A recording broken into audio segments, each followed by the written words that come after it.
So one of the most common things patients ask me in an explant consultation is whether or not they need a lift.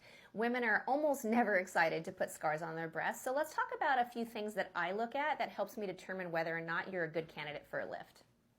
So first of all, implant size. So if your breasts are sitting where we want them and your implant is not particularly large, usually 300 cc's or so or less, patients like that often don't need a lift. So next, just because you're droopy right now doesn't mean you'll necessarily be droopy after. Let me explain. So if you were a little droopy before your augmentation, you almost certainly will be droopy and even droopier after the implant's removed. But if your implant has bottomed out a little bit and your breast itself seems to be in a good position, these patients often look like their nipple is a little high on the implant, and then the nipple to crease distance is quite long, maybe 9 or 10 centimeters. These women often look great with implant removal and don't need a lift.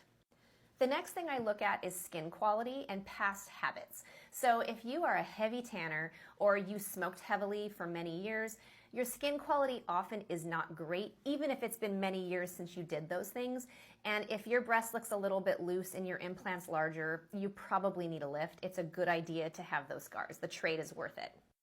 So I have something to add for saline implant patients. So if you have saline implants and you're just not sure if you want or need a lift, your plastic surgeon can actually drain your implants in the office. It's a super easy procedure and we just numb you up and it's very quick and effective.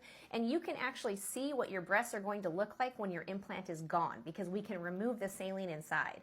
So your breasts will contract a little bit and then you can just see what happens over the next couple months. And then that will tell you whether when you have the actual implant removed, whether you need a lift or you're just fine with removal alone. And then again, I want to say for the 100th time, I've said this in so many videos, that you don't have to do everything at once. If you are unsure and the scars make you uncomfortable and you just want to see, it's never wrong to just remove the implants and see what happens. I have so many patients that do this and many of them are just fine and don't ever come back for the second surgery. So I think it's a reasonable thing to do. You just have to do what's best for you and your surgeon almost certainly will support you in those decisions.